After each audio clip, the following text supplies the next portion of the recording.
In a world in crisis, can three idiots find hope in the darkest of places?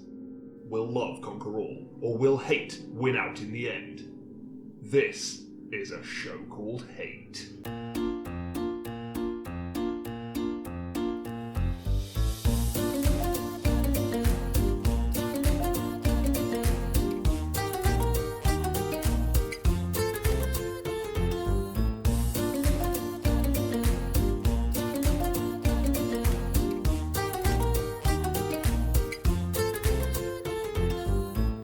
Welcome to a show called Hate, a podcast in which we explore love, hate, and everything in between in search of greater meaning and perhaps a little perspective. I'm John. I'm Nick. I'm Chris. And we're back. Hello. Hello. It's We're crazy. back.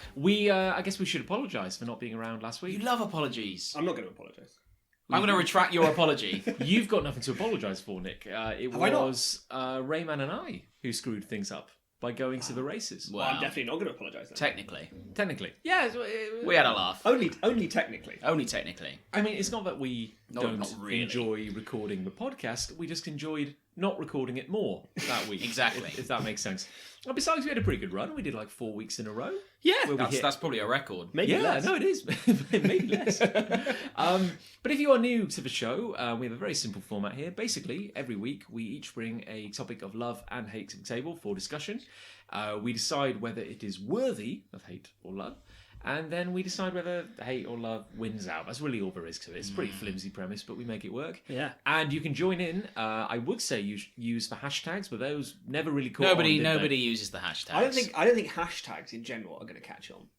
Yeah, they are quite new, aren't they? Yeah, I just don't think the kids of today really relate to them. No. No. Just let that sink in for a minute. That insightful futurism over there. Yeah. But if you'd like to join the conversation, however, the place where things are really kicking off is the Facebook group. Facebook. Oh, So it's all just happening. Before all our data is stolen. Oh God. Topical. Cambridge. That was a simpler time, wasn't it? 2 weeks ago, Yeah. when Facebook were kind of cozily evil rather than kind of cartoonishly They evil. were like the Google evil. Whereas now they're like the Hydra They evil. were like Uncle Fester, and now they're Scar. Oh, So if you want to go uncles. good analyze. If you want to go, I did. I really did. I do often think of the social media platforms as Evil uncles. Evil friends. uncles. Yeah, friendly uncles. Mild to Yeah. evil. So I guess skirting away from actual, genuine, rather worrying evil, who has a hate they'd like to kick us off with? Because I've got a hate. That was very efficient, John. That Thank was you. really I good. tried. That's Normally we go on for about 10 minutes. I know, but we need to ease To be fair, we've just done it off mic. We've had Yes, a whole no, we've we had our love the conversation. conversation. Yeah. Anyway. Deep in the paint on Avengers. Tell us your hate, John. Well, my hate, Nick, is Peter Rabbit's stupid face. Oh no! Oh no! Not Peter Rabbit. What did he do? No, let me Clarify. Like I think we butter. all know. Peter Rabbit, I have no strong connection to. Charmed a nation, John. Charmed a nation. Yeah, he's a rabbit. He, taught us all to love again. Wears a blazer. But I think. remember seeing like a couple of animations when I was young, like some rather old ones. Is it Beatrix Potter? Yeah. Okay, cool. Yeah, but what he said that was that Beatrix. Beatrix Potter? I ain't never read no books. I've heard Beatrix Potter wrote one. Was it that lady with the woodland creature? Yeah. that did it? It's like, yeah. I think I may even have read a book about Nerd. about This guy about reading Peter books. Hey, However, cheers, all the best. there is now a movie coming out Yeah, about there Peter is. Rabbit. Yeah, there is. I think it is out, isn't it, or is it coming out? Maybe it's out. It's Easter. It'll be out for Easter. Easter related. Because he's a bunny. He's a rabbit, you see. Yeah. That makes me sick. And he's a CGI rabbit. And on They my couldn't walk- get the real one to do what they wanted. No, he was drunk. He was Yeah. passed out at the bottom of He the wouldn't keep trailer. his blazer on.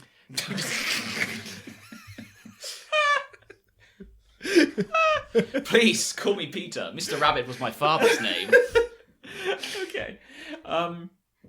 Anyway, much like how my original hatred of the Tesco's posters came about from having to see them on a regular basis. You also hated on that clown guy around Cheltenham who would grin all the time at you as well. Do you remember? That was one of your hates. There's a local clown who was appearing on the side of buses in pantomimes and stuff. yeah. And you were like, I'm yeah. sick of his gurning face. Maybe it's the staring thing. back at you. I cannot stand gurning pricks because we get to the poster, which is on a bus stop on my walk to work for the new Peter Rabbit movie, and the marketing team have tried really hard. It's like, how can we convey everything about this movie into one image? How can we tell In his face. Yeah, and so you've got a whole cast of lovable woodland creatures, but they're all that weird kind of photo real, But slightly cartoonized. cartoony. Where if you saw a rabbit walking towards you on its back legs, maybe Alright. Hey, Beatrix Potter! wearing a crude patchwork of clothes as it desperately tries to simulate humanity and like making horrible jerking motions. You're hearing the cracking of bones. Because it wasn't meant to walk that way. But it's like, so someone took Peter Rabbit and was like, we need to make it relevant to the kids. Let's make him Hashtags. Let's make him a street smart, wisecracking James Corden. And It's got a lot of Poochie about it. yes, I was thinking of Poochie because you've got literally like up close, biggest character on the poster. You've got Peter Rabbit, the man himself, the rabbit, the legend, and Ladies' man. he's leaning on a post. Oh, like, his arms. I bet he is. arms crossed, leaning on a post. What a cad. And his eyes are ever so slightly closed because he's cool and he's smirking. Yeah. A I bet rabbit there's a is sign. smirking. I bet there's a sign 2 streets over that says no loitering. I bet there is. Because so that's he's not how we breaking roll. the rules, but he is flirting with them. He definitely He's is. he's not criminal, Yeah. but he can see it from there. But, you know, when he's 21, he will be addicted to Class A drugs. And he'll have a hell of an Stay in school. Anyway, so that's it. I was going to say, are we allowed to eat these? Nick It's is, too late now. Nick is just eating Please a bag. continue, John. Nick is just eating a bag of dry pine cones. Right now. What even are they? I don't know. Curry flavoured rice crackers. Oh, I'm so glad. They're very nice. They're actually really Draw good. one. Draw one. No, because I'm a professional and Very unprofessional, Lou. Anyway, Sorry. so it's a two-pronged attack. It's the fact that I'm starting to hate everything that Peter Rabbit stands for, and B, I dislike how on posters for children's movies you will often get that look. Yeah. The main character will give you a look, which is very 90s, very poochy, It is. trying to tell you everything about that character in one Thing smug is- look. I'm not familiar with the original books overly. I may have read them when I was younger. Anyway, I thought he was just a nice, sweet young rabbit. This is the thing. Why does he have to be a punk? This is the thing that fucks me off about this. Oh, there we go. You Yeah. say that every time I swear on this show. We're off the reservation. John doesn't like swearing. He loves it. I fucking hate it. Is that's exactly right. He was this charming woodland like gentleman, basically. And now he's this wisecracking, sly, like cad with an attitude. And I don't like I don't what- like him. I don't like change. But who is that for? Well, this is you like you said, like in the poster, it's like trying to appeal to kids. But what kid would look at that gurning chungus and go, "I want to be like him"? That's the thing, though, isn't it? Because if a kid is cool enough to care about being cool, Yeah. they're not going to look to Peter Rabbit. They're not going to look to Peter Rabbit. Like a 5-year-old's not going to go like, I want to be a wide boy like him. You know? Like Beatrix But was. maybe there's someone he can aspire to. What, the rabbit? No, the rabbit. The character behind the rabbit. James Like Corden. the young. Yeah. We'll get onto that, I'm Well, sure. yeah, we'll get there. Yeah. But the kids who maybe aren't the coolest would go, yeah, Peter Rabbit's not the coolest, but he's really popular and He's trying really I don't know. hard. Speaking as a kid who was not the most popular. If Well, I- you're not, John. if I was thinking of you actually when I had the picture of the kid in that line. if I had gone up, if I'd gone up to one of the cool kids in school and said, "You may not respect me, but Peter Rabbit is well cool. I want to be like him." anything with you. I think that would have gone really well. Yeah, no, I think that would have gone really I well. really could have upped my social standing. Yeah. Whereas in actual fact, what you did was, you may not respect me, but I've designed an entire book of my own Digimon, which I believe you did do as a kid. Yes, That John? wasn't when I first met you, Nick. I think that was like the second meeting or so when I But you dropped were trying to impress me. desperately. That's why I was wearing a Peter Rabbit Yeah. jacket and nothing I else. heart Peter Rabbit. You were cosplaying as Peter Rabbit, which was an excessive amount of nudity for us. Were you wearing a nappy? No, but to stop it being weird, I just greased myself up and rolled around a barber shop beforehand, so I was very hairy. It did make it better. It was a lot more palatable. I think the question you always have to ask yourself is, if they felt they could get away with it, would their cartoon animal, because let's face it, it's always a cartoon animal, would they be on a skateboard on the poster? If they thought they could get away with it, yes. Probably. Yes. So, and I think that should be the benchmark for. And I think movie execs still think that's a relevant way to go for making a cool cartoon character for kids. And I like to imagine that they were like, hey, let's have him smirking, arms folded, leaning against a pole, and you'll have a skateboard. And there was one like younger, just like maybe mid-30s, guy was just like, no, no, just no. Having vaping Having vaping. drinks. is for rabbit vaping. That's all I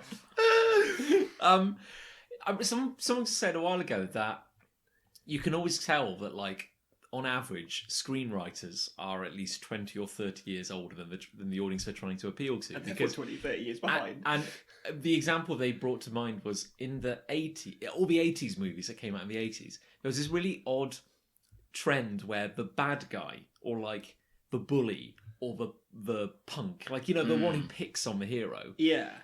was like a greaser.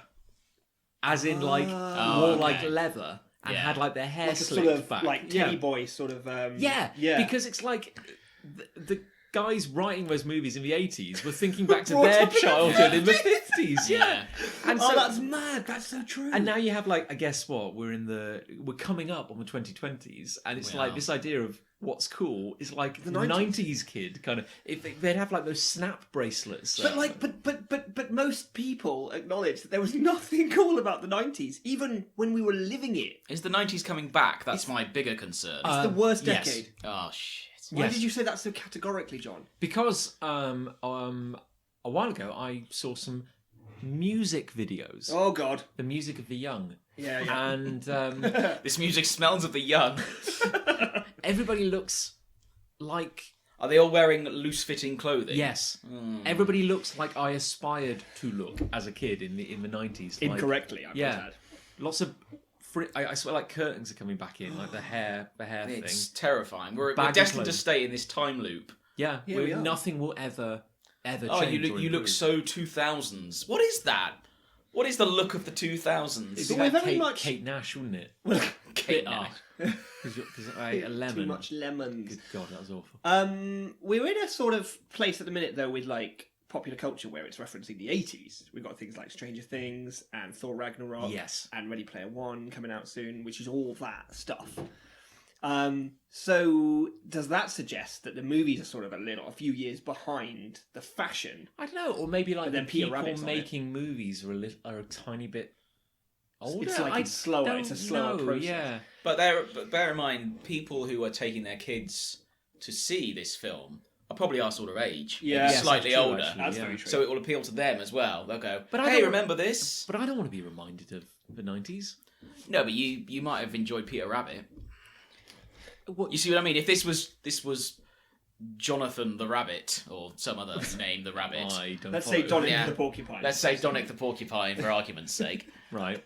And Yeah. it wasn't someone you were familiar with, would anyone be aware of this film? But no, I suppose not. But if I had a vague understanding that, and assume you would, because Peter Rabbit is like a brand. Yeah, I don't yeah. think you have to be like a massive fan to be aware that it has been around for a People long have time. heard of Peter A Rabbit. kid's not going to know that, but a parent would go like, oh, Well, exactly. Let's take this little brat Yeah. on their Easter holidays to the cinema, shut him up for 2 hours. okay, but what if like Or her. I'm trying to think of a comparison, but it's like like there's a really old franchise and it's being rebooted, and if I saw like Power a break, Rangers. it's like, oh, let's go see Peter Rabbit. He's a breakdancing, Beatrix Potter's probably spinning in her grave. yeah, basically, yeah. Is she alive, Beatrix Potter? She's yes. probably- Oh no, she she probably yeah, died. No, she's alive. Yeah, she's very old, but she's alive. Is she? Yeah, she's Oh, about, she's not spinning in a grave. She's about 400. Apologies, Beatrix, if you are listening. spinning in a rocking chair. Wow! Wow, that was a funky film. Unless we've got it completely wrong, and Beatrix Potter was really Let's into look it up. like Let's look it up. into like. I'll get on the mainframe. What are we looking up? Is Beatrix Potter alive? No, she's dead. Oh. You don't she's know. super. No, she's super I mean, there's dead. loads of pictures of her in black and white. She You don't died in know. 1943. She's super dead. I was being Super dead. I was being facetious. Oh my god, when? Hold on, guys. It says here notable works: The Tale of Peter Rabbit. There you go. Yeah. Same Beatrix Potter. Yeah. But what if someone Not the updated her breakdancing graffiti artist that I thought she But was. what if somebody updated her She's leaning Wikipedia? against the post. She is in this She's photo, leaning against the leaning. post. She's It's in a the picture. I take it all back. She's way ahead of her time. She's wearing like little circular sunglasses, and she's got a very baggy shirt on. There he is. He looks like a nice young rabbit there. Can we get onto the second phase of this Go particular on. hatred? Go on. Now, James Corden. Uh-oh. You and I, Rayman, used to be quite a fan, collectively fans of Gavin and Stacey Yes, indeed. back in the Yes, day. And very James, much. James Yes. Corden, charming as hell. Hey, I'm also here. Oh, no, yeah, but you weren't. I didn't know you back then. Okay, fine. Let's- I also liked Gavin and Babe. Stacey. Let's have. Did you really? I did, I didn't yes. know that. Yeah. Okay, right. Well, you Let's used to all like, talk. you used to like Gavin and Stacey. And I think we can all agree that James Corden was very charming. Charming in it. Nation. Now, there's a lot of James Corden about in the world nowadays, and he's quite hard to ignore. He's very hard to ignore. He's cloned himself. I don't believe our worlds overlap anymore. I don't follow his work. However, in every trailer I've seen, everything I've heard of him voicing Peter Rabbit, do you get a thing where it sounds like he's not in the room? You have that weird thing where, like, Phoned it in. the Foley work or, like, the audio mixing, it never sounds like, oh, Peter Rabbit, as voiced by James Corden, is running through a field. It always just feels like James Corden is standing right behind you, just live narrating it, being know what you James mean. Corden. It doesn't... His voice is so incongruous. It does not fit. And I think it's a facet of his voice specifically. Because because we've seen other really famous actors who you know what they look and sound like, voice characters. I'm thinking of Maui from Moana. Yes, yeah. With The Rock. And I was completely sucked into that it was Maui saying those words. And yet... I didn't even know that was The Rock. Did you know? I've seen that film. I didn't know it was The Rock. There you go. See, that's how good he is. But I would agree with you that Corden's voice is jarring. And Don't know why. did you know, true fact, up until quite late in development, Colin Firth was going to voice Peter Rabbit? That would have been better. I mean, but would that not have come with a big rewrite? Because you cannot imagine. Yeah, Colin, no, it wouldn't. It must Colin have. Firth Yeah, it must being- have. I've just read the Wikipedia article about Peter Rabbit. He's a bit of a mischievous. He's a cheeky he? chappy, Is he? He is. but I don't think he's ever dabbed. I think in the original work of Beatrix Potter, There's the title of the he episode. never dabbed. Peter goes dabbing. Like, his biggest concern was, like, raiding the garden of the farmer and not getting shot. Like, you know it quite well. I think that's all I know. I think that happens in the film, though. There is a gardener. That is what it's about Yeah. in the film. Yeah. but It's isn't played that, by General Hux from Star Wars. But isn't that the That's to get plot? Star Wars in. didn't you? Yeah, I got it. But isn't that the plot of, like, you're a movie exec and someone goes, okay, Are you? we have to... Sure. Okay, You're fired. Oh, no. We need to adapt X property, and it's a beloved childhood The tale X property. from, like, the 1930s or something. And the plot is always there's an evil land developer. Yes. Like, every It's the single fantastic time. Mr. Fox principle. Yeah. That's what I'd like to call it. Yes. Thing is, Is there a land developer in that? Well, there's some landowners, isn't Farmers, yes. there? Yeah. Oh, animals the farthing word principle. Should we call it that? I'll give you an example of a recent film along the same lines that has done well at maintaining its core and not trying to be too I think I know what you're going to say. I don't. 90s and hippity hoppity and all this. Paddington. Paddington. Oh my god. Ah, The yes. two Paddington films are fucking good. I have not seen Paddington 2. But It's really good. Paddington 1, watch over Christmas. It's charming as hell. so good. I have not seen either of them. You Oh, talk about I charming a would. nation. Like that. Paddington Yeah. charmed a nation. Like, Paddington it's well 2 good. is damn excellent. I would recommend it. There you go. Wow. Okay. We should Well, watch I it. want to watch it. They're really I do. good. And the voice of Paddington, whoever That's that Colin. is- Oh no, it's Oh no, he's in it, isn't he? Colin Firth is Ben in. Whishaw. No.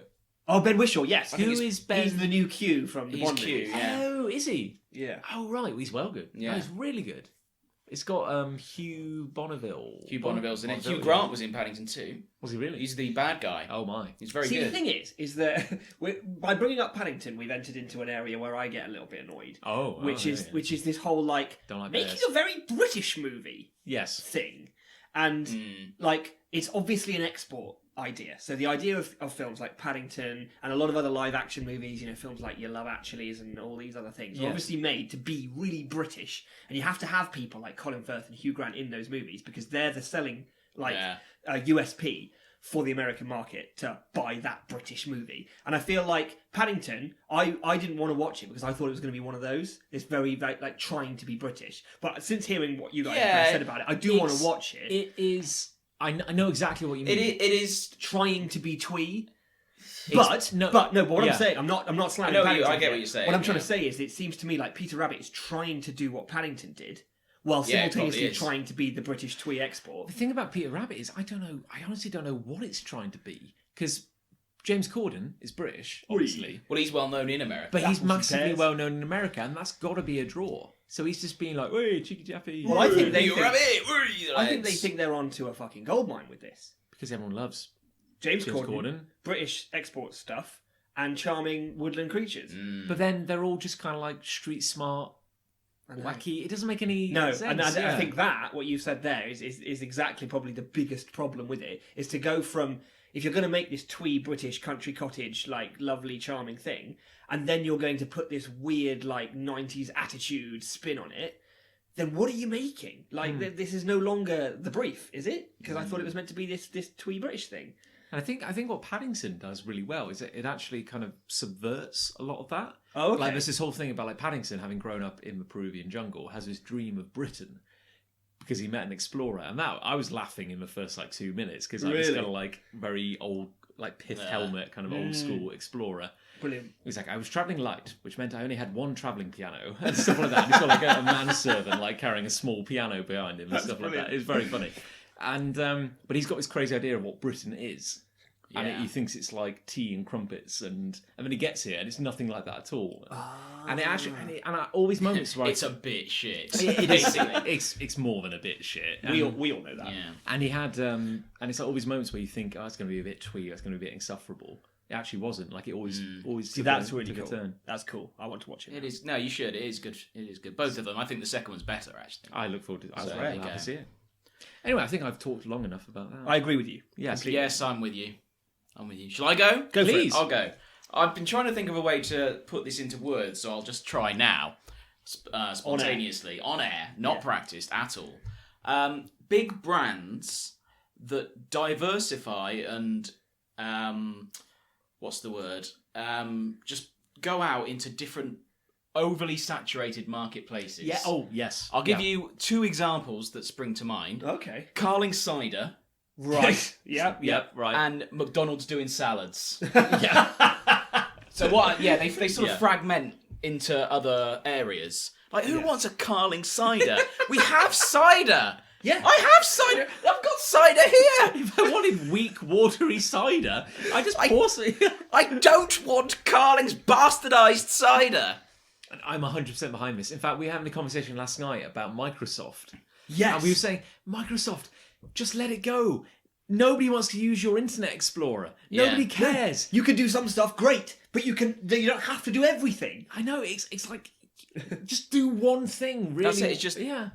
Like companies moving into areas where they have no business being. Yeah. Like Carling, why did Carling need to bring out a cider other than to make more money and try to crush the little man? And also, yes, sorry, Nick, Well, no, all I was going to say was, but inevitably these are short-lived things, and they always fail, and they always shut down, and they always revert back to their core brand, like product or offering, and you sort of wonder to yourself, well, why did you ever bother? Apparently, McDonald's very briefly did pizzas. Yeah, there was a Muck Pizza. The Muck Pizza. But people don't associate those brands with that, so they're going to go to, in the case of cider, Strongbow or Bulmers or whatever. Well, they're not going to go, I'll have a cider. Oh, you know what, I'll have a Carling. It doesn't translate. I think what the brands make the mistake of thinking is, we've got X thousand people who like Carling, and those X thousand people all probably have a favourite cider brand as well. Let's say Bulmers. So if we bring out a Carling cider, we'll be able to take all of those people who are Carling fans who also like Bulmers. We'll take them away from Bulmers and we'll move them on to Carling cider. It's like, but no, you won't. It won't work. Like that won't happen at all. I've never had a Carling cider, I must say at this point. I didn't even know Carling did cider. Yeah. I know Stella do cider as well. Cider. It's not cider, it's cider, fuck off. I think that's... But with that logic, where does it end? Because you could say, the Carling exec is going we've cornered the weak, disappointing lager market. Carling is the worst lager. Oh, it's Just awful. to It's put that like one out there. piss water. He goes like, well, how can we move into cider? And then someone will chirp up the back and go, did you know that while people drink our drinks, they are wearing clothes which are not produced by the Carling industry, the Carling enterprise? And they go, yeah, you want people wearing, Carling shirts, disappointing Carling shirts, living in a watery Carling house, Where do you stop? Yeah. If you've got your thing. The stupid thing about it as well is that these companies, like, if they've got a massive heritage of having done their one thing really, really well, and in Carling's case, they haven't done it especially well, but whatever, then they know how to do that thing. And then they will branch out and have to instantly work out this whole new thing, like the market, the manufacturing, everything about it. So, like, in the example of clothes, imagine if Carling suddenly went, okay, we're going to make a whole fashion, like, label. They wouldn't know the first thing about what... They'd have the money... Yeah. But they wouldn't know the first thing about Yeah. like who to go to, and they would never compete with clothing brands who have it down. They've been doing it for tens of years. Or they would buy like an established Yeah. brand and kind of Maybe they would. But it's weird, like, because that's the kind of thinking that goes like, by the in 10, 20, 100 years time, Carling everything. would absorb everything. Yeah, it's like... What a world. What a world. And I think we can all agree. I'm not we'd bad be mouthing happier. Carling Yeah. here, by the way. That's just an example. that's Carling popped is to our mind. example here. Yeah. But Yeah. Sorry, Carling. Yes. You're getting it in the neck here, but If you want us to not talk about it, you can sponsor us, of course. yeah, you could then- sponsor us or make your beer not taste like piss water. That's a start. When I was learning like the ropes of like drinking, when I was learning how that kind of worked, even at the beginning, it was just an implicit understanding like Carling was the worst beer, like kind of out there. I don't think I've ever liked Carling. You'll drink it, but you won't. I don't think I would drink it. No, unless but- I absolutely but had there to. are- I drank it recently. Oh, dear. But Ugh. because we were playing beer pong, Ah. and you just want to throw away beer to put Well, shots in, yeah, in yeah, cups, that's- and that's- it tasted so bad. Yeah. It was really bad. It's awful. It's I like prefer supermarket own brand stuff. yeah, Bière d'Ors. Oh, beer doors, great. Bière d'Or. or beer special. Used to do the beer special. The beer special challenge. Can you drink a crate of beer special in one night? Yes, I can. However, There are consequences. Jesus, no. so that is generally my hate, that these companies not staying in their boxes. Yeah. Basically. I just can't. Yeah, I do agree. Can't they be happy with what they have? Or can't you just continue to refine what you do? Well, the like, thing make it is that better? I think it's fair to try and come up with a new revenue stream, because you can reach a ceiling where you have... And actually, I'm going to bring up Microsoft as a positive example of this now, because there's one thing Microsoft did really, really well, and that was the transition to hardware. So they developed the Surface, and there's that whole line of Surfaces now. Surface 4, I think they're on now. Mm-hmm. And they're creating... there's this amazing desktop machine that they've created for artists. Yes, yeah. It's called... I think it's called the Surface Studio, and it looks astonishingly good. Like, Is amazing. that the one where it's like a whole workable surface you can draw on, and it's got that weird kind of like lemon squeezer? It tool? looks like a puck, like a hockey puck, and it sits on the screen. Even if the screen is at like a vertical angle, it just sits magnetically attracted to the screen. And it's like a second. So you have your pen in your right hand, say if you're right-handed, and then you hold onto this puck in your left hand, and you can sort of twist it, and it rotates the image as though you're moving a huge sheet of paper on this. It's really cool, and you can do it so that like a palette of colors comes up around it, and Nice. it's ace. And they've done a really good job. But they haven't diversified outside of their field of That's- expertise. yeah. They're still in computing, but they've said, well, we've been developing software for 40 years or however long it is. Let's do hardware. And everyone was like, you can't do that. And then it was like, actually, you can. So that's a good example of doing it. But it's staying within your remit, Those boundaries. isn't it? Yeah, And Carling I feel is a like- lager, a bad one. Don't make cider. We don't want it. And you might think that going to cider is still, it's still an alcoholic drink. But it isn't, Different, because it's a huge, like, whole other thing. Different fermenting. It's like if they made a whiskey. Yeah. That would be It's the the same worst principle. thing. Make another beer. Make another kind of lager. I was just going to ask, what are the limits of it? Like, what if Carling were like, we've refined... What if they said, like, we've made... best Maybe this beer. does exist, but we've made, like, Carling Deluxe. Premium. And it's like... Probably premium, does. Yeah, and it's a lovely... Or like- Smoother or like- than your average Carling. Carling ale. Yeah. Ugh. Yeah, actually, that would be pretty That bad. sounds awful. The But logic... the thing is, I would accept that. I would give Yeah. them that. I'd give them Carling Ale. It would probably taste like shite, but I'd give them that, or I'd give them Carling Premium, or whatever you want to call it. But Carling cider, step too far, guys. It's Stepped like outside. Guinness. Guinness is another example. They make a lager now. They do. I've drunk it a few times. It's all right. What's it called? 13. Okay. But then they had red Guinness as well. Yeah, now Guinness. What the fuck was that? I think the thing of Guinness, you can never tell how much their story, their gimmick. Isn't it like this is the cast-off Guinness? Yeah. Doesn't quite taste the same, but the thing is, it's still drinkable. you and I have been to the Guinness brew storehouse, yeah. In Dublin. Dublin, yeah. And they did say cheapest at the time, place in Dublin to get a Guinness. Oh Jesus, yeah. Really? Ironically. We were at a time in our lives when we were quite poor, and there was Like now. Dublin was expensive, but I couldn't believe at the time how expensive Dublin was. fiendishly We got there expensive. and we were like, oh my god. This is going to be a lean couple of days. I think we ate at the same place like 3 days in a row because they did a €2 baguette. It was very good. Very good. But they did say at the time that every time something goes wrong with a batch of Guinness, if it's still drinkable, They'll they put will it out as red sell Guinness. it.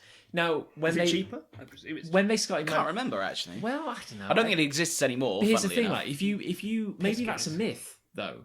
What if they just say, "Oh, this was like a mistake," but from From the ashes of our mistake, yes, rose a majestic phoenix. something glorious rose out of it, and then they can sell it for twice as much. Yeah. That's a I tough don't know. marketing job, that But one. I Isn't don't it? know. Maybe they do. Trying Like, to sell a mistake. But Guinness don't have any reason to like diversify.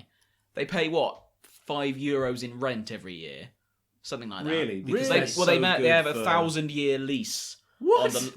You were there when I, I learned can't this. remember any of this. They have a 1,000-year lease on the storehouse area, and it can't be changed for another 800 years or something. And it's like €5 a year.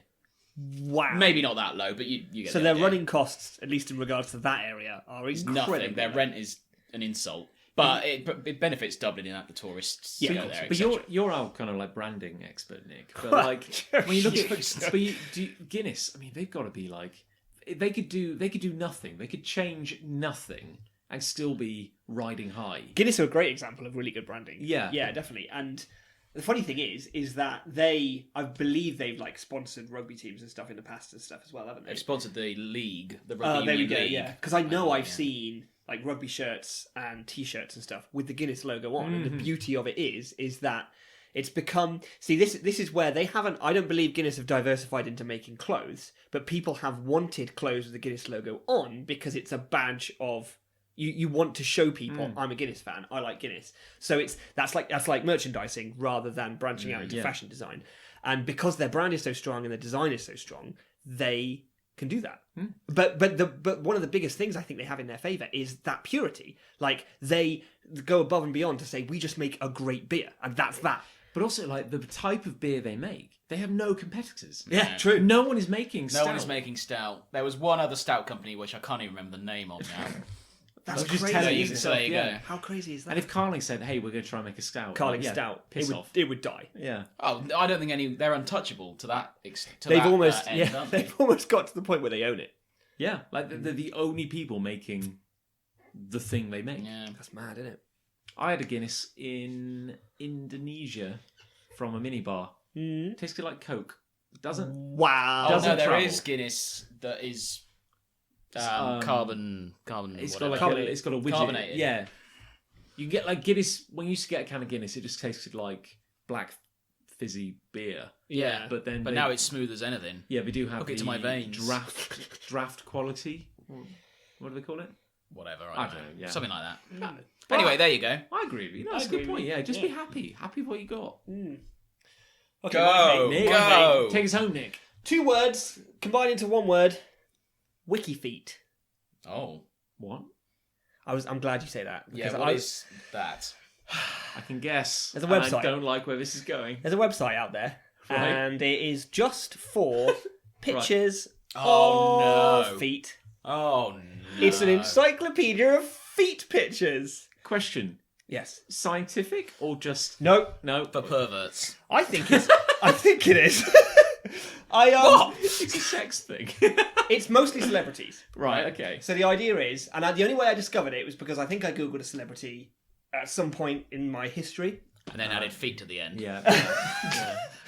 That's the thing. I didn't, and one of the first results came up was their WikiFeet page. What What the fuck? Was that celebrity in some way known? No, for their it was feet? Grace Helbig, who is a YouTuber who's a very funny comedian.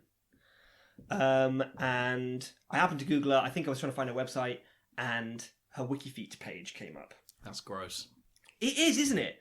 And there's loads of celebrities, but then there's like loads of random like user accounts as well, where people just post pictures of their wife's feet or something like that. But here's the crazy thing, right? Because I went on it today to do some preparatory research for this. Oh, sure. And so I put That in old chestnut. a bloke's name, like a celebrity. I think I put in Jeff Goldblum. The finest of all the feet. That's giving. Maybe, yeah. And I was thinking, How dare you talk to me? I genuinely thought, I bet it does have men as well. Yes. No. Oh. I tried Well, then it definitely loads- is for perverts. Exactly. I tried loads of male celebrities. Not a single one worked. But This sounds like a very likely cover story to me. For when they eventually come and they take your hard drive. I just love male feet. Yeah. So they also rank. Let me give you this. They rank the celebrities with their highest community rating. As in the WikiFeet community can rate and rank celebrity feet. Right. Do continue. Yes. So I want you to guess who you think number one might be. The best foot in the world. The best foot. The best female celebrity foot in the world. Zoe Salmon from Blue Peter. I don't know. Uma Thurman. Those are both good guesses, but no, it's Megan Fox, apparently. Okay. Feet. Wait. What makes a good foot? Wait. I don't doesn't. know. Isn't there something about Megan Fox's feet? No, it's her thumbs. Her thumbs. Her thumbs are weird. They look like big toes. Right, they're like disjointed and they look like big fat toes. I'll bring it up now, but if you do... That's not going to help our listeners. Well, we can describe it. We can describe it to visually. them. Megan Fox thumbs. Okay, listeners, Nick is just Googling. Oh my god! Oh, yes. No, they are striking. Oh! So, yeah, if you Google Megan Fox thumbs, you'll see her thumbs, and Well, they're kind of stunted. Has she got a thumb on her big toe then? Is that why her feet look so good? Maybe that's what it is. Maybe they swapped them. Second place is Emma Watson. That looks photoshopped. Please stop describing pictures on our audio podcast. Anyway, Emma, It's not good. The thing is, this just sounds like people are voting for women they fancy generally. Well, this is the thing. To but be then honest. when you click on like their... Well, not click. Right, like they have a sort of collection of images that the community has uploaded. When someone Yeah. hypothetically adds it to someone their favourite clicks. bar. Someone bookmarks it.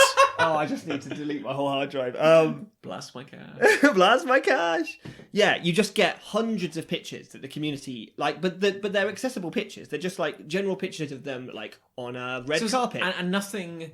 No, weird, nothing as well other than this whole concept of but it. nothing like unsuitable for work. No, certainly shall not. we say, yeah. Well, you might stumble across a boob every now and then, What is next to a foot? just quivering. But mostly no, you won't. So like close Doing ups. well here, aren't they? Got like headshots, but there's like a foot just kind of like protruding into. Yeah. I mean, Time for another game of toe or finger. what God. is it about this that unnerves you the most, Nick? Given that you've spent the most time on this website. I've spent so long on it. It's a very good question. Yeah, no, I like. I think it plays into something we've talked about before, which is the whole like, oh, it's not sexual, but it totally is. Oh, it is. Yeah, I think we're. It's the pretense of it just being, oh no, I'm just respecting or enjoying a good foot. And it's like, no, you're not though. I don't think that's possible. You are smashing your erection right now. That's the only way. between 2 feet. Just Yeah. Is it possible to be a connoisseur of feet without it being weird? No. Only if you're gonna let me explain what I'm about to say before I say it. Okay. Engage brain. I was thinking of animals, and when you eat animals. I love a I was hoof. like, only if it's an animal is what I was gonna say, but only if you're eating it. So you're you can saying- eat a foot of an animal and go, that's a particularly delicious foot. I see. I wouldn't. That would be I how wouldn't eat a foot one of would an be a animal. connoisseur. I think I would. I'm very. Frog's legs. That's true. True. Well, I don't eat the feet though. I just eat the legs. I've often heard it said though that feet are quite a popular fetish. Well, certainly from having discovered the fact that wiki feet exists, I would argue that maybe it is the biggest fetish. Because, like, this is it's a dirty, grotty kind of website, but it's actually it looks like Wikipedia. Like, it's got that sheen of respectability. Yeah, and that's another thing that annoys me about it. WikiFeet is a not-for-profit organisation. Click here to donate $5. $5. Did you know that if every visitor to WikiFeed donated $50, I would not be surprised if they did a pledge drive type thing. Is it the fact that as a open source community, like fan-driven thing, you in your head you're kind of racking up the man hours that have gone into maintaining this website, and I'm worried that there are people whose full-time jobs are to manage and run WikiFeed. Probably. Or at least semi-professional. I want to make it clear that, like, if you dig feet, I feet. don't want to kink shame. Yeah, no, we're not. And it's like, if you're into feet, that's totally fine. Like, well, I mean, I'm not fine. I mean, but it doesn't hurt me in any way that you like a foot. No, Do you know what I everyone's mean? everyone's got their thing. Exactly, If you and like if- feet, that's great. Yeah, and if you've got a consenting relationship with a woman Who has feet? Yeah, and doesn't just totter around on stumps, then great. Happy for you. Yeah. Then you've done really well for yourself. Great. Imagine having a foot fetish, but your wife hasn't got any feet. That'd be gutting, wouldn't it? That would be pretty. Yeah. bad. You're well upset about that. Yeah. It's Hopefully. hard to argue with what you just said. I don't know where to go next. There's a poll on the website. Oh yeah. The current poll, To- which is Is someone tied to it? which Wasn't it? I don't which know. is your favourite out of Roman Egyptian feet versus Greek feet. Wait, These are styles of feet. are these like noses? Yes, Because you can have a Roman nose, you can't can. Yes, it is kind of like that. So if I show you this picture here, a Roman foot, all the toes are like the same sort of length. Can you see that? Oh, so you start on the big toe, And and if- then you get a nice line kind of going. Yeah, and they like the second, third, and fourth toe are kind of the same length as the big toe, and then your little toe is like dropping off the end. Gotcha. Right, but then the Greek foot Oh my lord. has a longer middle toe, Oh, longer than your big toe, and it's sort of like it's like a point. There, it's like an arrow. well, by the shock in the room, Yeah. What do you think is the most popular? I'd say Roman. I would say Roman, but then if I had a foot fetish, maybe I'd like the other one. because it's rare. Because it's different. It's weird. You could suck on It's it. exotic. I'm so sorry.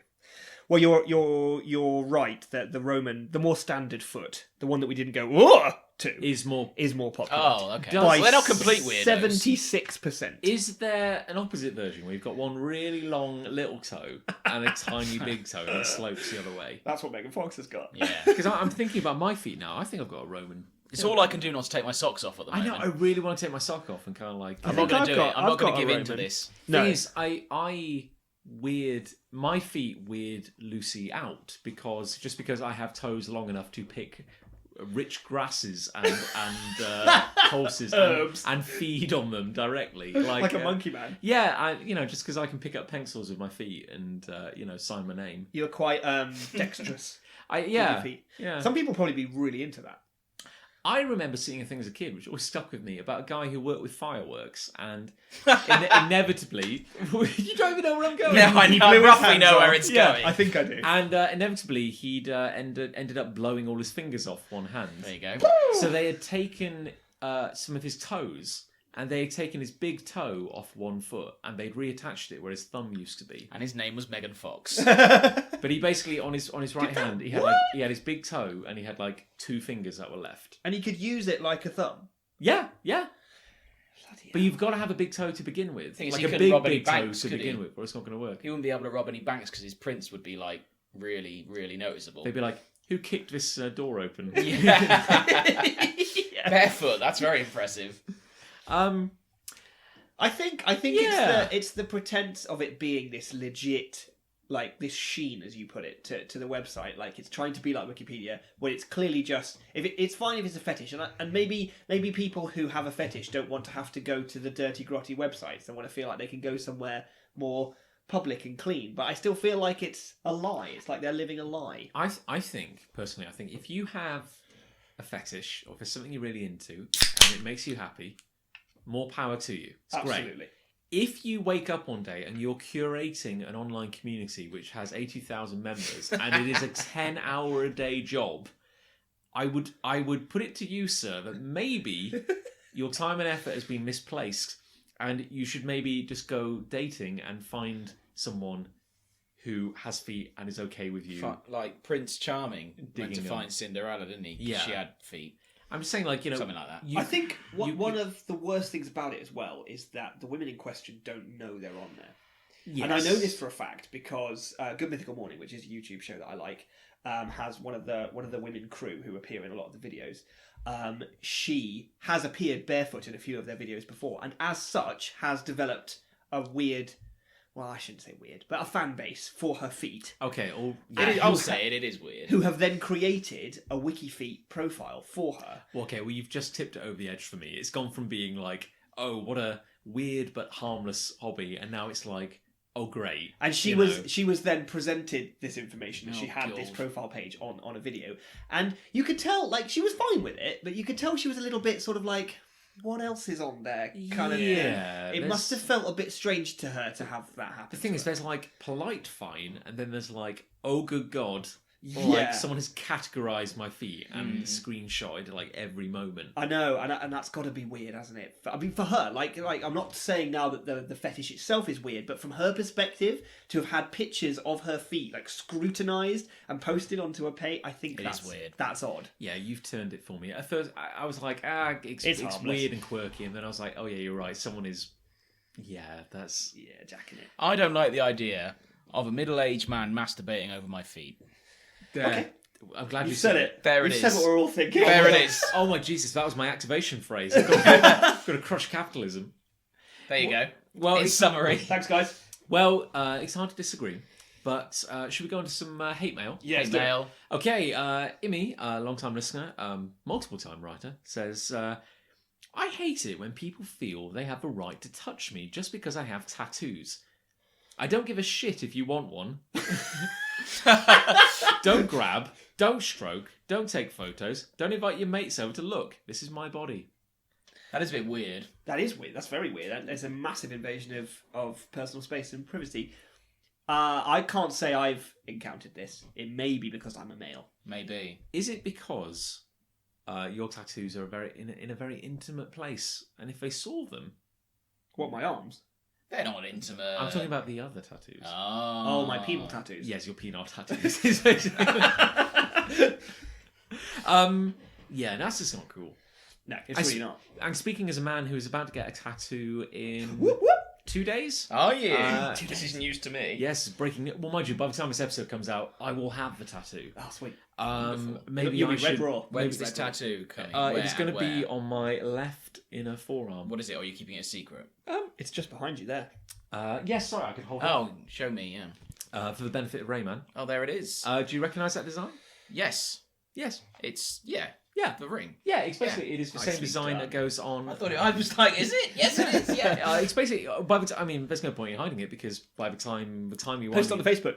time you want me twisty. By the time this comes out, I will have it. But yeah, it is a nice kind of circular design. That is Lucy's engagement ring. Wonderful. Which we kind of came up with. So that is going to be on my inner So forearm. the both of you will have that design. Because I think it is some way. pretty nice. It's a cool Lovely. design. I Isn't like that it. That's lovely. Yeah. It's a sweet design. But yeah, so maybe I should brace myself for people. I want to thinking, start touching you. I have had people come up to me and go, "Can I touch it?"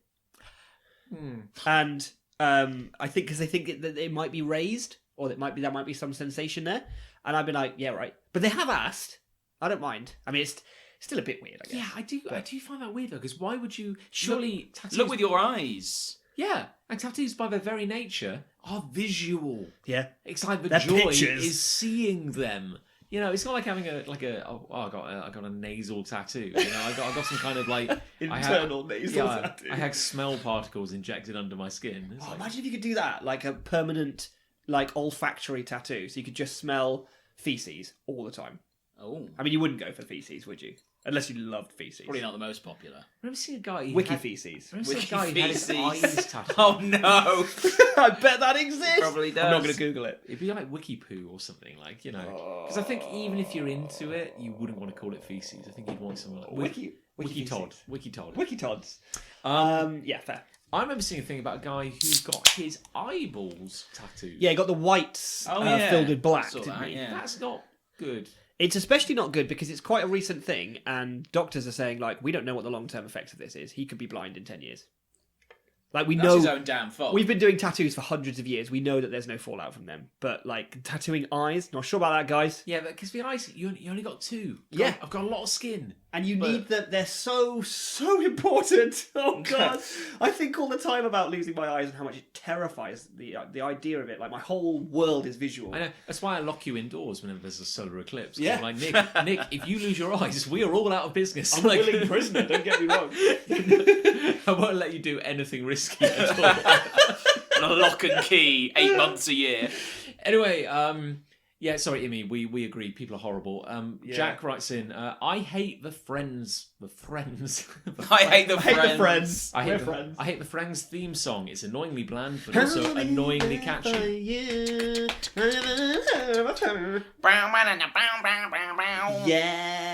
Where do we stand on Friends? Like, with the distance of like 10, 15 years or however long it's been. I'm going to say it. I like Friends. I really like Friends. I've not watched Friends in a long time. I don't know how I feel about it.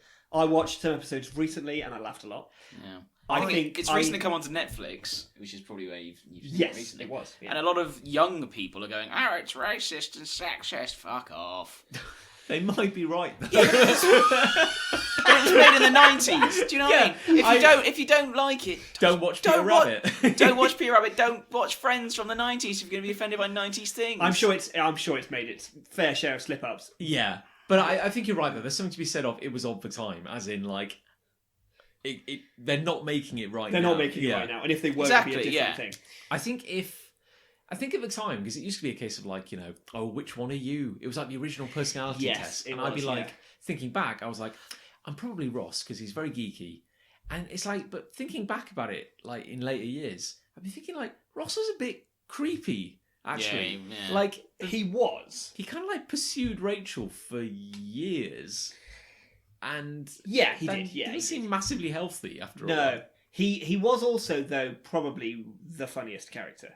Yeah, had some very by funny the end. I had some very funny moments. If you can accept that his creepiness was maybe a part of that character, because it was, I think it was maybe intentional. It was developed from the fact he had all these failed marriages and things like that, I think. Yeah. I think it was character development. Let's call it that. I think also if you're writing a sitcom for like what 10 years, like there's no plan. But I think Like random stuff just happens. I think it gets tarred with the brush of being generic, and yet it was actually the one that maybe invented. Exactly. It's the one formula. it's the one from where all these generic shows came from. Yeah. But also there's a reason. But you think of like America, like there are hundreds of these. Oh God, sitcoms. Like, yeah. But it's like and there's got to be a reason why people keep talking about Friends, but they're not talking about King of Queens. Yeah. Or they're not talking about Everybody Loves Raymond, which is awful. Which Some is people swear by that show. They so love it. bad. I haven't ever watched an episode of it. I don't think I have. Oh, it's I've been watching Frasier a lot recently. Frasier. Frasier, Excellent. yeah. That's a great show. Frasier is Of that timeless, that era, what the sort of the birth of the generic sitcom, Frasier's probably the best. I think I love Frasier. it's incredible. But I would argue that practically every show that has tried to be Friends, post Friends, is categorically shit. And everyone talks about it being like a Friends. Alike. That's the problem Yeah. that they're all going to have, though. You'll always be compared to Friends, which is the original and probably will always be the best. You're right. No, Probably. that's Probably. No, you're probably No, right. that's a very good point. They kind of created a genre. I It's think like, the one that maybe tried to get like close to being its own thing, despite still living in Friends' shadow, was How I Met Your Mother, and it's practically unwatchable at times. Like it's just garbage. I don't mind How I Met Your Mother. really And I know don't your like brother it. doesn't mind it. my brother absolutely loves How I Met Your Mother, and I watched a few episodes, and they're kind of all right. They're definitely friendsy. They're not. It went down. It sort of went off a cliff, to be honest. After a while, Yeah. How I Met Your Mother. After maybe 3 or 4 years, and there were 9 of them, it went off a cliff a bit. Well, didn't your friend, and I'd like to say maybe my mutual friend Kate, say she referred to that kind of thing as like She coined an amazing phrase, which is a pajama comedy. And the idea of the phrase is that it's a show that doesn't demand anything from you, Yeah. so that you can relax and sort of warm yourself. You in the don't have to comfort of take it watching in. You don't have to watch it. And you for know, her, to the minutest detail. exactly, and she is a massive Frasier fan. Like, if I feel fairly confident that I could say if Kate's favourite comedy was Frasier, which I think belies excellent taste. good taste. Yes, Kate, very good. But as she well. also loves Friends as well, and about the two shows, she will just watch them practically on a loop. She will watch one before she goes to bed every night of her life. And you can do that with those shows. You can do it. can. And even if you've seen an episode, especially of Friends, like 30 times, you can still laugh at it. What did you imagine the missing wall on Friends look like? Well, you see it once or twice. You do. What? Not very often, but once or twice. It's like the wall in Big Bang. Oh, don't get me started on Big Bang. No, let's Theory. no. Pull up. No, I don't like the Big Bang Did Theory anymore. what the camera moved? Well, once or twice was when a they need were for it, wasn't they there? were playing Spin the Bottle in one episode, and you saw the back wall, and it was It's just always very plain. yeah, it was sort of what you'd imagine, to be honest. It was did they do maybe another 3 feet back. Yeah. It was purple. It had a few bits on the wall. Okay. It's sort of what you'd imagine. Well, I guess really. you've answered my question quite succinctly there. I'm sure if you Googled it. I bet if you Googled Friends. Hang on. Friends other wall. Okay, fourth well, wall. I'll let this. I'm going to wait for this Google search to play out. I'll before give you I another read the next example one. of one that sort of went off a cliff, but I really liked, and if I rewatched it again, I think I'd love it. Scrubs. I've been thinking about that recently because I love. Well, you and I both love Scrubs. Up to back sort in of the day. series 5, Yeah, there's a golden. up to and including, it was brilliant, and then it went off a cliff a bit. I remember thinking like season 3 at the time. I was in like Can't find it. I was at the Put end of fourth uni. wall. I Put think. fourth wall. Oh, okay. Come on, Nick, you can do it. Live googling on a podcast. It's always good. Fourth wall. Yeah. Fourth wall. No. Yes. Have we found the No, that's not elusive? it. That's not it. Forget it. No, Oh, okay. Doesn't Fail. matter. It's the one where they play Spin the Bottle, if you're interested. Okay, fine. Oh, fine. Okay, well, just moving on to something a little more serious for a moment. And I'm not being facetious when I say that. Andrew writes in, long-time friend of the show and our work, says, this may be an odd one, but I hate being angry. I've been angry a lot recently for various reasons. I'm just finding it so draining, and it makes me utterly miserable. Then on top of the fact that people are getting to me so much that it makes me angry, this makes me even more angry on top. I'm not good with being all zen and letting go of my anger, but right now, I bloody wish I was. Sounds like you should do a show like this. Yeah. You could have a show. It's called really Anger. good. I'd feel less angry generally. Yeah. Yeah, and I hope... It's an outlet. Maybe that helps him having written that. I hope it has. Yes. Yeah, and, joking aside, I'm not going to claim this show has in any way a higher purpose, but if we can bring a little bit of joy and therapy to you, the listener, then that's a good thing. But I know what you mean. I mean, it is difficult. I mean, there's times when, I don't know, it can just kind of get to you a bit. And They really are. And I hate anger because, like, it boils up and then there's nothing you can, like, do about it. Like, 9 times out of 10, you get angry external to the cause of the anger. And it is shit and I hate it. So I feel your pain, man. I've been thinking, I said the other day, like, anger isn't really... Someone said the other day that, like, anger isn't an emotion. It's what you get when you can't express the emotion you're actually feeling, Oh, that's interesting. which I never really thought of before. And I kind of put it into perspective. Like, every time I might be angry, I think to myself, Am I actually angry? what's actually going on here? Like, It's or- like when you're hungry but you're actually thirsty. Or vice versa. Yeah, or it's like, sometimes you might be angry, but really, you're hungry. You know? You're hungry. Have a sandwich. Angry. Maybe you help. could just, I mean, actually, to be totally honest with you, like, if you have a sandwich, no matter how you feel, Yeah. Yeah. it's probably going to make you feel better. Generally, like, I'm... We need to make that sandwich we saw on YouTube earlier. oh my Oh, god. God, that looks so good. Yeah, Garlic bread baguette Yeah. with what? Fried something in it. Fish. Southern fried chicken or fish. Real fish. With Then cheese. Melted cheese. Melted and then cheese. Some sort of chili, And then a salsa chili jam. salsa Yeah. thing. Andrew, tell you what, this will make you smile. I'm a big fan of Binging with Babish on YouTube. I'm also a fan. There'll be more on him later in the episode. Oh, I was watching an episode this morning while I was cooking my lunch, and he said that he'd learned an amazing trick when making a toasted sandwich, which was to cover a slice of bread in mayonnaise and then toast that, I've heard this. fry that face down Yeah. in a pan. I think you might be making a sort of eggy bread by Yeah. doing it. Oh, okay. So take your bread, cover it in mayonnaise, put that face down in a frying pan, and fry it, so you get a lovely, crispy. It goes kind of golden. char. apparently. Yeah, Yeah. Lovely. and he was Maybe like, I will. it transformed his sandwich game. Did it? Okay. Noted. I love a sandwich. Game. Duly noted. Hi guys, and welcome to the interlude. It's John here, and sorry to take you away from the hate and the love and all those good things you come to the podcast for, but I haven't done one of these in a while, and I thought I'd just say hello and do a tiny bit of housekeeping. first and foremost, a massive thank you to everyone who has been listening to and hopefully enjoying the show. I mean, it means a hell of a lot to us. And certainly the level of engagement we're getting on the Facebook group has just been above and beyond.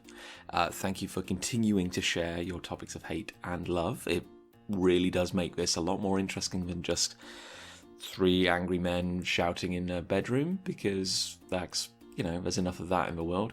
But yeah, we hope we get to all your topics in time. We're sorry if we ever miss you, but keep the content coming. Hopefully there is enough hate and joy in your hearts to keep us entertained for a long time.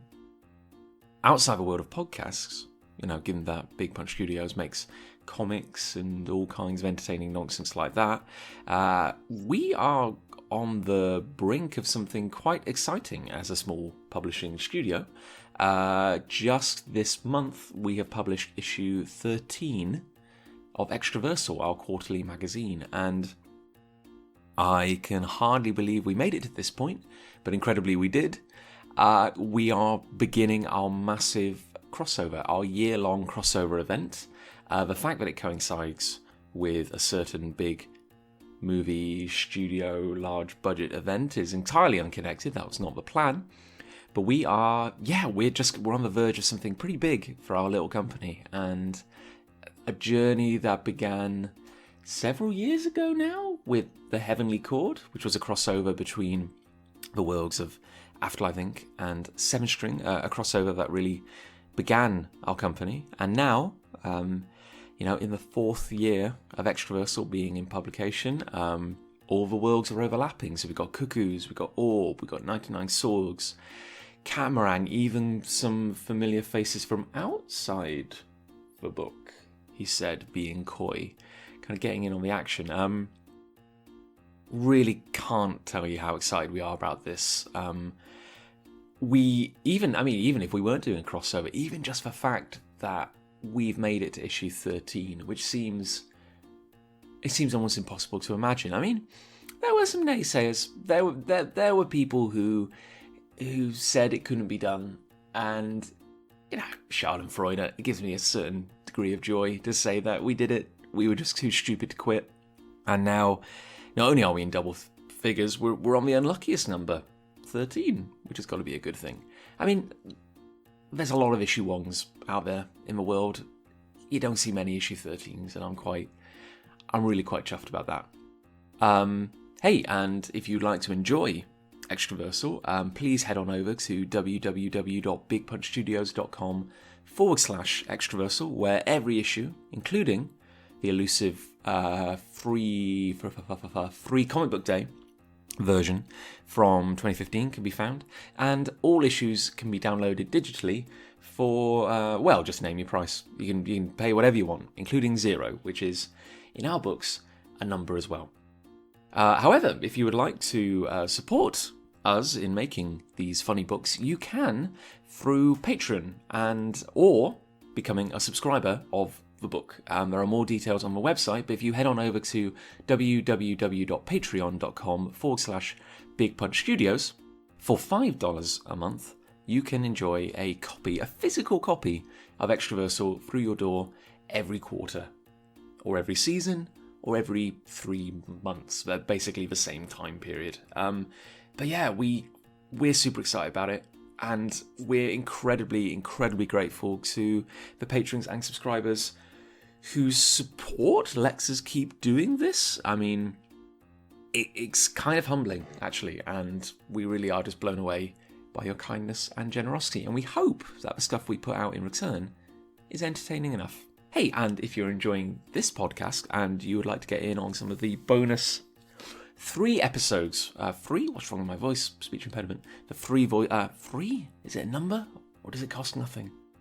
Anyway, the free, I'm losing my mind. Anyway, we have extra bonus episodes of A Show Called Hate, and you can get them by becoming a patron for just $1 a month. And we do this for the love. We would be doing it anyway, but any support that comes our way just makes it that much easier for us to continue to make content like this. And hopefully there's something in it for you, and hopefully that extra content and all the Big Punch news and seeing us make stuff and go places is of interest to you.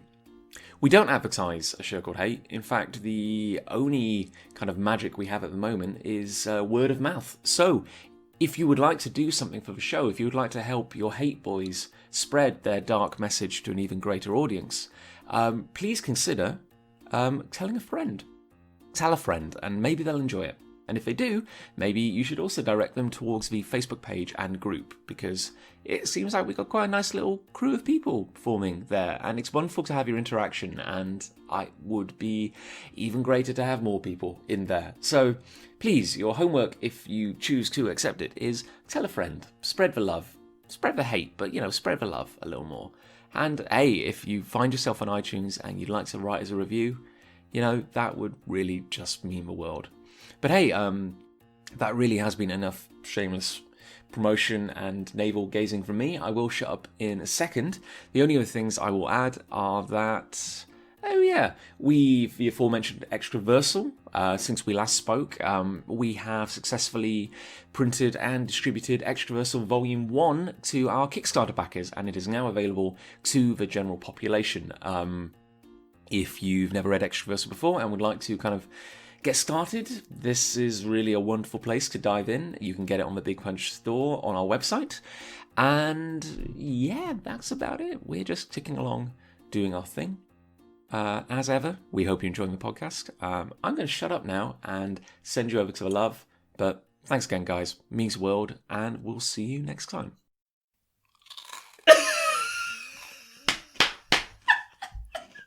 Keep that in. Okay, I'm just going to dive in. I have a love. You son of a... You have a mouthful of Crispy crackers. They're not oaty. I'm going to...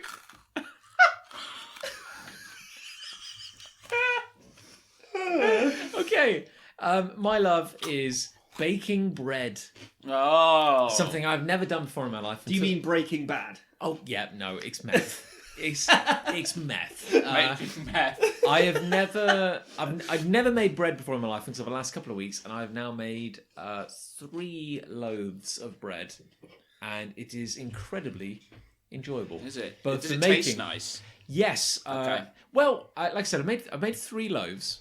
Have you got a bread maker? No. You just make it? No. And I would like to thank and recommend Binging with Babish on YouTube, there we because are. I copied one of his recipes. Oh, right. Very informative. He's very entertaining, and I nicked one of his recipes, gave it a try. It's well good. Wonderful. First loaf looked amazing, but was not cooked on the inside.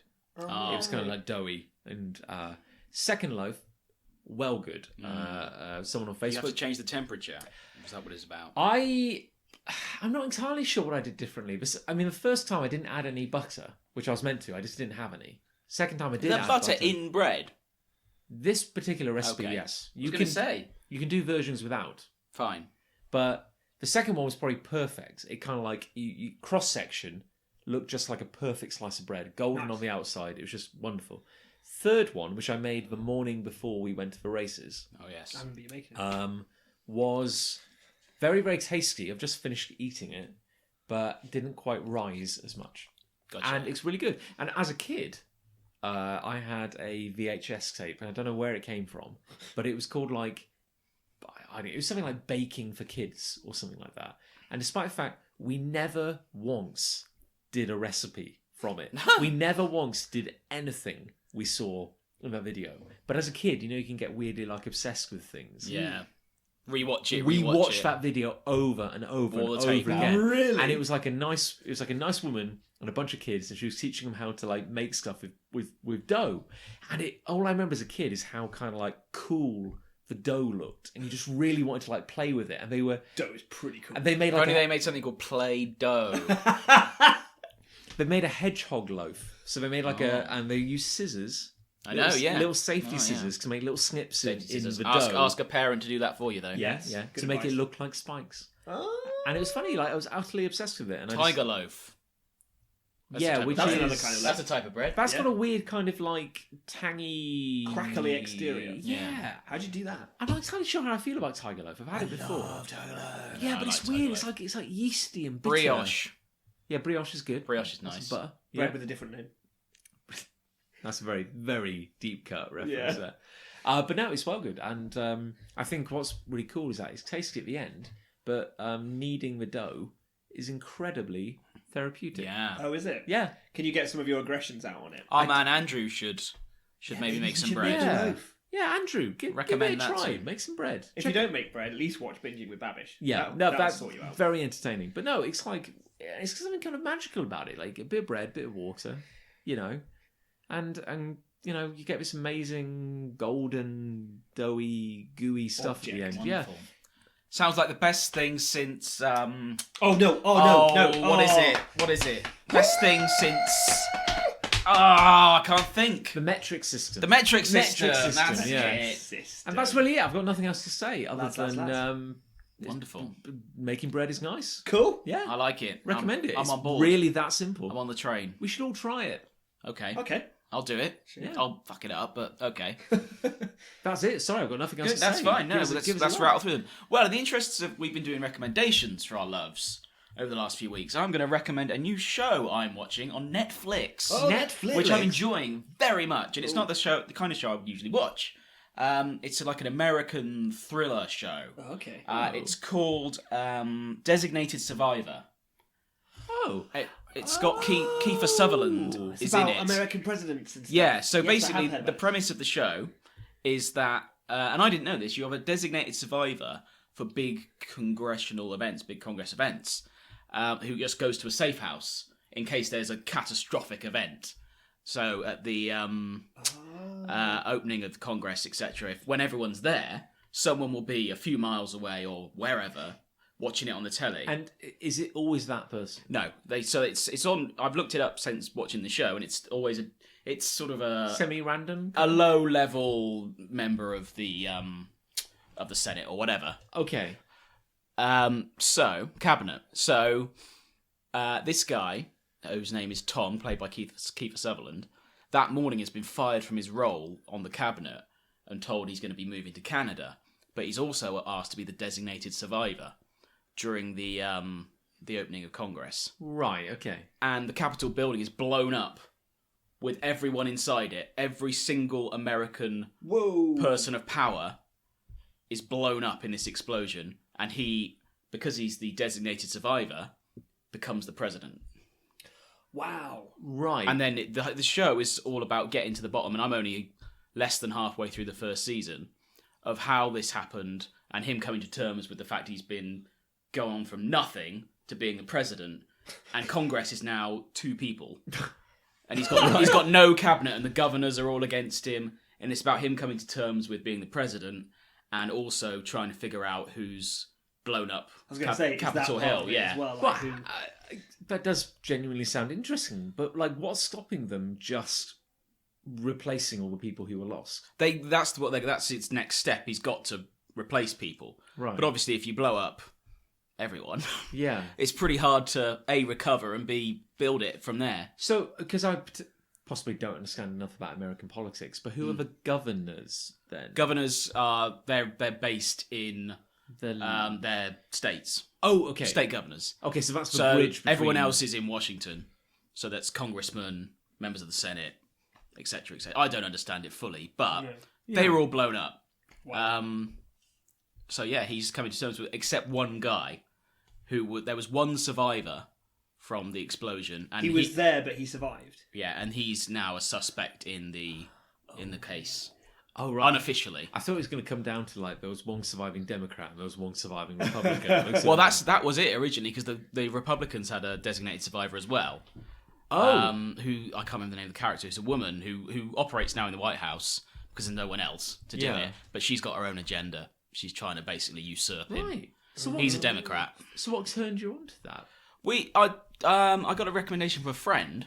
Yeah. And we just watched the trailer. I went, yeah, that looks good. Yeah. But I didn't expect to enjoy it as much as I am doing. No, because and I don't mean this in a disparaging way. Like, 'cause that doesn't sound like something you'd normally watch. No, I wouldn't. I genuinely wouldn't normally watch something like that. But I'm really enjoying it. So how much have you seen so far? I've seen 6 episodes, and there's 20 in a season. Oh wow. Nice, okay. So I've got quite a while to go. And how many seasons have we got so far? We've got 1 and most of 2. Right, And they're okay. about an hour long each. I've got to say that's something like American TV does pretty well. It's Yeah, like these really meaty. does. But it's so good. There's at least one fucking hell moment every episode so far. yeah. Like, oh my god, I can't believe that.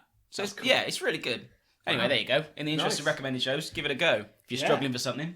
There's a Terry Pratchett novel called what is it called? I can't remember, but it's set. It's not a Discworld book. It's set in kind of like the real world, in like the Victorian kind of period. And the idea is that one of the subplots is that basically there is a plague, a fire, like a couple of unfortunate accidents, and suddenly like this guy who is the 200th in line to the British throne ends up becoming king. Yeah. Simply because everybody above him has died. Gets wiped out. And there's a great moment where these mysterious people turn up and kind of crown him. And he's like, well, what's going on? He's like, well, we work for the crown, sir. He goes, oh, does that mean you have to do what I say because I'm the king? He goes, no, sir. We work for the crown. We just loan it to you occasionally. That was cool. Yeah. There you go. Like it. Very Done. interesting.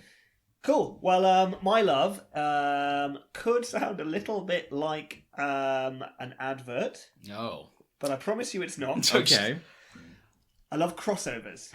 Right. Oh. okay. Oh. Right, okay. And obviously, before we started this show, we were talking about Infinity War, and how excited we are for that. Yes. And Yes. all the exciting potential meetings between characters, which is probably the lifeblood of all this kind of thing when it comes to a crossover. But I would be remiss not to mention the fact that Big Punch is doing one of their own. Oh. This is the year of it, which we coincided perfectly with Infinity. War. Yeah, that was that's all worked planned. out well. Not intended. Not intended at all. No. But no, the truth of my love comes from the literal joy of working on this, and it is something that, as I'm sure John can attest to as well, we've been working on for quite a while. Yeah. And we're bringing so many stories together into one massive epic event, which we're calling Perfect Storm. Oh. And we have a magazine that comes out every 3 months. If you don't, This know. was not planned. It really wasn't. No, this was not a. You notice how I've gone quiet during all this. This is not a sponsored love. Right. But we work on this very hard, and obviously I spend most of my time working on comics and stuff. And so for this to be happening, for all of these stories to be intersecting and the characters to be meeting is incredibly exciting. And I've had such a lot of fun working on what is only the first part of it, because we do 4 issues a year, and there'll be more to come as well. And I'm not saying, hey, get out there and check it out. But what I am saying is that for something that I spend all my time working on, there's not much brings quite so much joy, I think, in telling a big story as getting all these different characters who previously weren't in the same story to now start meeting and thinking about what they would do and say and what that means for a greater universe overall. And it adds depth to each of them because they all become almost more real because they're meeting people from other stories. And it's just the coolest thing. And it's cool when it happens in other stuff as well. Like Infinity War is genuinely very exciting for that reason. And they're just cool. They're just great. I love them. I have a tip for you. Oh, I Don't do a crossover in the very first issue of your magazine. What's This is a magazine me and John did as kids. Oh. Called Big Punch. What Rayman is That's where it all referring to? began. Yeah, Yeah. no, the original Big Punch, which was made in 1995 or 6, I believe. Something like that. About Yeah. the time that 2 become 1 by Spice Around Girls. that time, yeah. Funny you should mention that. What a time to be alive. I know, right? Yeah, but no, we opened our magnus opus with a crossover. With a crossover, the very first story in the What very was first crossing issue. over? Having established none of these individual Yeah. characters. It was Big Punch having a fight and then like 3 other teams turned up. That's the way to do it. What a way to go. Yeah, it's also not the way to do it. Massively. But well World done. building, I think they call it. I know what you mean though, and again, not to I guess kind of blow our own trumpet too much, but the whole reason that Big Punch Studios came about was when we did the Heavenly Chord crossover between Afterlife Thinking and 7 String, and even now, like 3-4 years on, that's still one of the things I'm most proud of out of everything we've done. I'm so proud of it as well. Yeah, it's really cool. And I'm proud of you. Oh, thanks. That was good, wasn't it? Thanks, Thank bud. you. That was good. Don't worry. They're just words. Sorry, we'll make our comic. Oh, yeah. yeah. Oh, Yeah. yeah. Yeah. Wink, Yeah. wink, Yeah, wink. wink, wink. Wink, wink. Yeah. Secret project. We'll make it happen. this year. Maybe we'll let Nick contribute in some way, and it could be very the official book of the show. It's going to be excellent. I don't know. Look out for official book of the Secret show. Project 1. Oh, Ooh. 0-1. 0-1. No, that's too obvious. Let's call it. That implies that there's going to be a second one, which there definitely will not be. Do we have any love letters? We do have a love letter, and it's from the man of the hour, Gibbo. Gibbo. The Gibbon. Oh, Gibbo. Gibbo writes, I've mainly been posting hates recently. I'm not sure that's true. Well, Gibbo loves the loves. Gibbo. Loves Gibbo's, those loves. If I know Gibbo. Gibbo's got Do a you? lot of love to and give. I think I do. I think we all do. So I guess I should post a love. This time, it's Doctor Who. Oh my.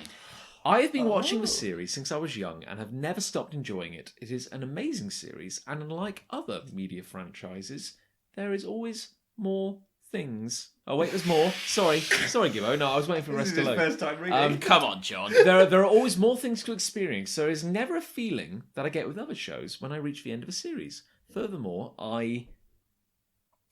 dear, Gibbo, sorry. Furthermore, several of my closest friends throughout my life, oh dear. I think what he's basically saying is he made a lot of friends through Doctor Through Who. the show. Yeah. Cool.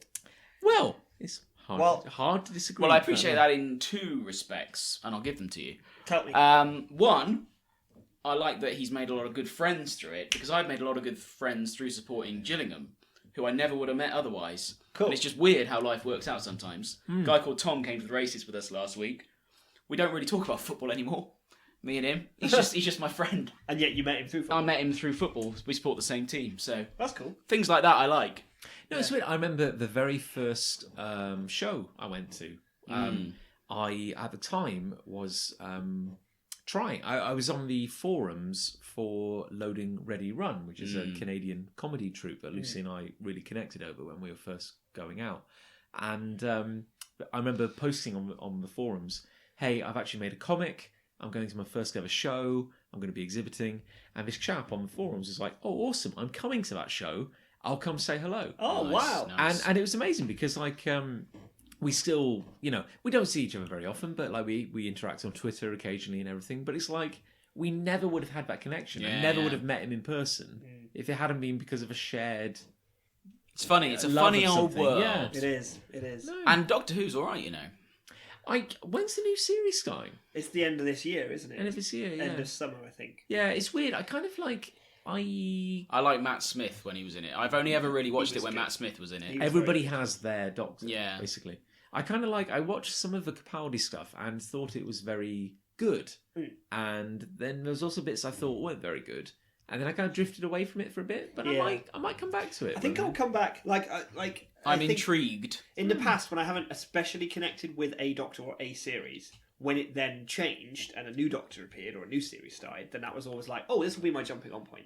And I feel like that's very much the case for this one with the new Doctor. I'm going to give it another shot then, I think. Yeah, and I guess I think was that like that Capaldi series before Moffat left? I think it had some absolutely amazing moments. Flatline. Yeah, Flatline was awesome. Which was where there were these two-dimensional monsters. Oh. They were like street art come to life, kind of. Okay. It was very good, and they Yeah. clearly blew all their budget for the series on that one episode. And It's all the CGI. I remember watching that, thinking like, that was well good. Like, That was really cool stuff, like the TARDIS going into siege mode, where it like shrank down and became this like super heavy cube. Yeah, Nice. that was just really cool. And then they also had some astonishingly bad episodes where like trees in London. I remember that thinking was a bad one. it was one of the worst things I've ever seen on television. But we stuck with it. One of the biggest things I think you can always say about Doctor Who is that it's very imaginative.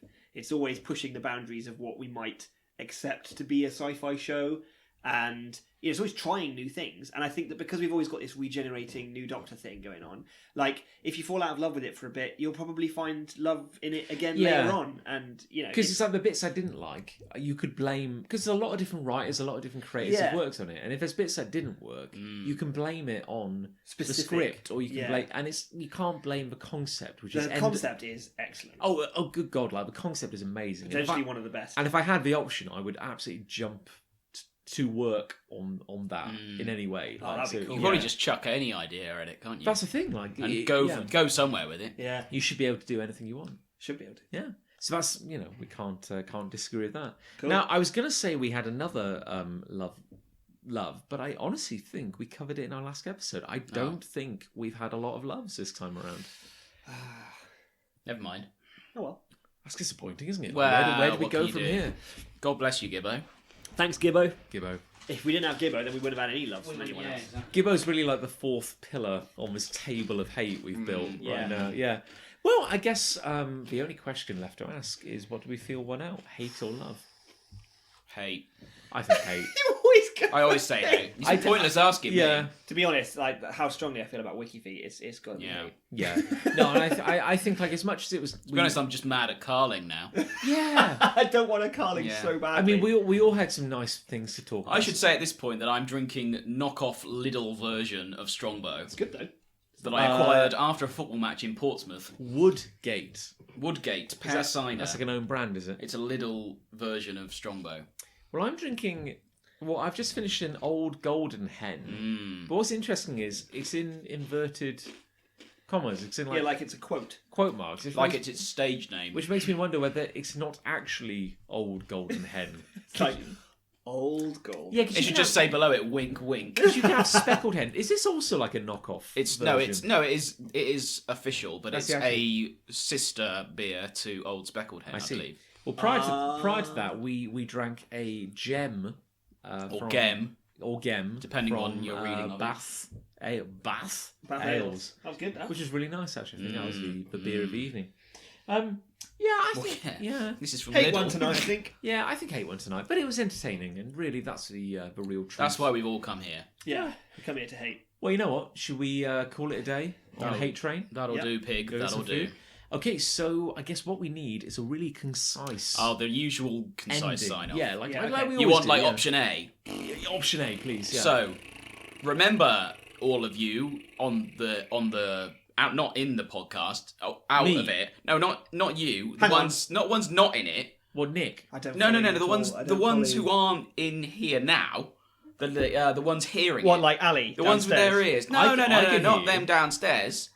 The ones listening but aren't here. The ones Fine. who are I'll hearing accept us that now. these imaginary people exist. Okay. Don't forget to listen to us in here. Well, but we're about to stop. But The show's about previously. Yeah. Don't forget to previously listen to us for the last